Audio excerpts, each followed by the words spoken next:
जय श्री राम दोस्तों। कैसे हैं आप सब लोग। मैं शिव शक्ति से प्रार्थना करूंगा कि आप सभी लोग स्वस्थ रहें और मस्त रहें।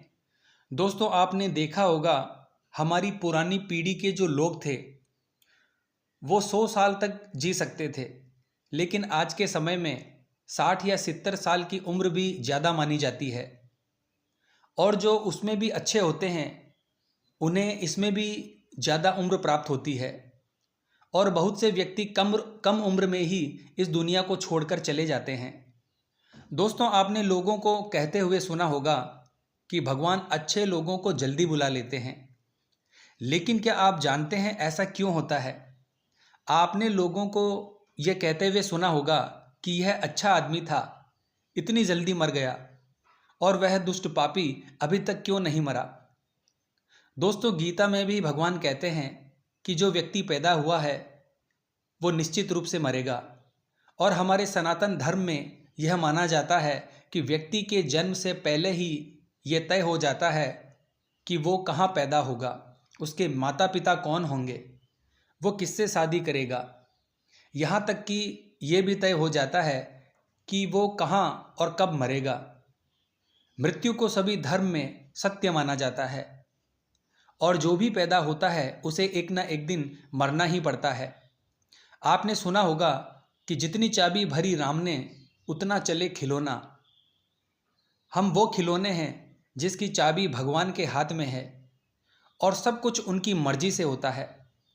दोस्तों, मनुष्य को किसी न किसी उद्देश्य से इस मृत्यु लोक में भेजा जाता है, और जब वो उद्देश्य जल्द ही पूरे हो जाते हैं तो भगवान उसे वापस बुला लेता है।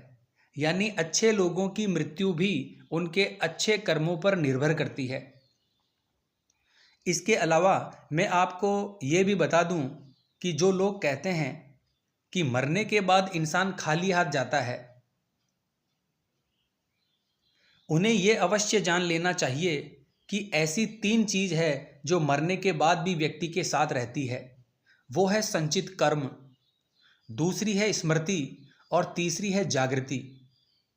दोस्तों, यकीन मानिए, हमारे परिवार के सदस्य या इस धरती पर जितने भी लोग रहते हैं ये हमें कुछ नहीं दे सकते।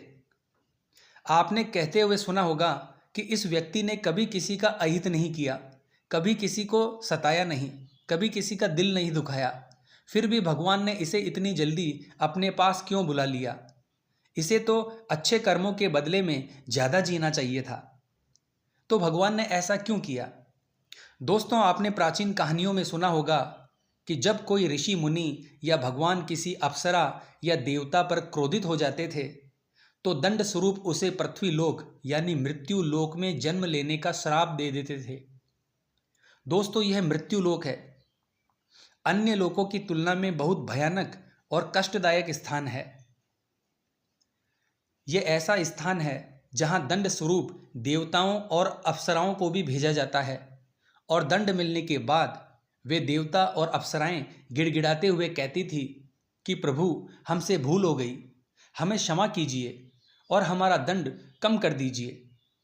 यह मृत्युलोक पूरे ब्रह्मांड में न तो कोई अच्छी जगह है और न ही कोई बुरी जगह है। इसे आप कर्म भूमि भी कह सकते हैं, और आपके कर्मों के अनुसार ही आपके आगे की यात्रा तय होती है। दोस्तों, जब हम जन्म लेकर यहाँ आते हैं तो इस मृत्यु लोक की माया और भ्रम हमें घेर लेते हैं, हमें अच्छा लगने लगता है। हम इस मृत्यु लोक और यहाँ रहने वाले लोगों की ओर आकर्षित होने लगते हैं। हम इस मृत्यु लोक को छोड़ना ही नहीं चाहते, मरने से डरते हैं। और अगर हमारा कोई मित्र या रिश्तेदार या परिवार का सदस्य इस दुनिया से चला जाता है तो हम भी दुखी हो जाते हैं। दोस्तों, जब कोई व्यक्ति मर जाता है और उसकी आत्मा जब यमराज के पास जाती है और वहाँ उसके कर्मों का लेखा जोखा होता है, तो ये देखा जाता है कि उस आत्मा ने अच्छे कर्म किए हैं या बुरे कर्म। यदि किसी आत्मा ने मृत्यु लोक में बहुत बुरे कर्म किए हैं, उसने बहुत लोगों को सताया है, लूटा है, कष्ट दिया है, तो उसे अगले जन्म में उन सभी लोगों से हिसाब चुकता करना होता है।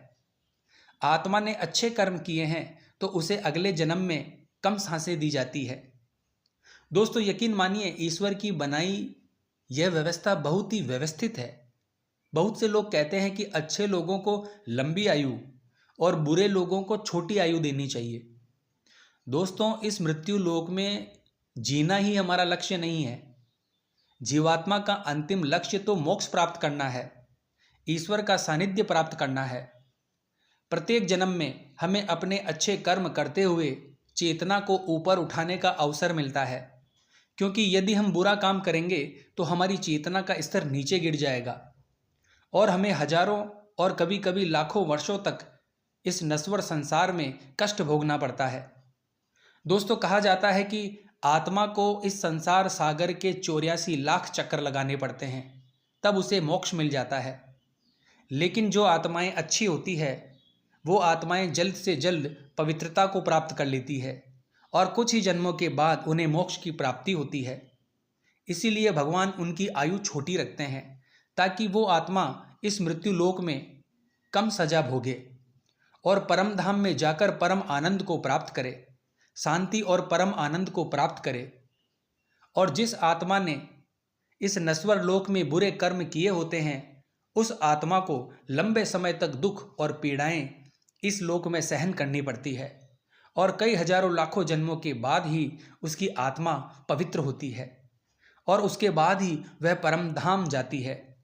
और दूसरी बात है दोस्तों, इस नश्वर लोक में हम किसी न किसी उद्देश्य से जन्म लेते हैं और जब वह उद्देश्य पूरा हो जाता है तो भगवान हमें वापस बुला लेते हैं। तो दोस्तों, आप समझ गए होंगे कि अच्छे लोगों की मृत्यु जल्दी क्यों हो जाती है। इसीलिए दोस्तों, आज से ही अपने जीवन को सार्थक बनाने के लिए अपनी बुरी आदतों को छोड़कर अच्छी आदतों को आपको अपनाना है। आध्यात्मिक मार्ग पर आगे बढ़ना है, पूजा पाठ, मंत्र जाप, नाम जप करना है, भजन करना है, धर्म पर चलना है, क्योंकि ईश्वर सर्वशक्तिमान है और वही हमारी नैया पार लगाता है। तो दोस्तों, अगर आपको आज का वीडियो पसंद आया हो तो वीडियो को शेयर जरूर करें, क्योंकि हमारा उद्देश्य भी अपने धर्म का प्रचार करना है। मिलते हैं इसी प्रकार की अगली वीडियो में। जय मां अम्बे, जय श्री कल्याण।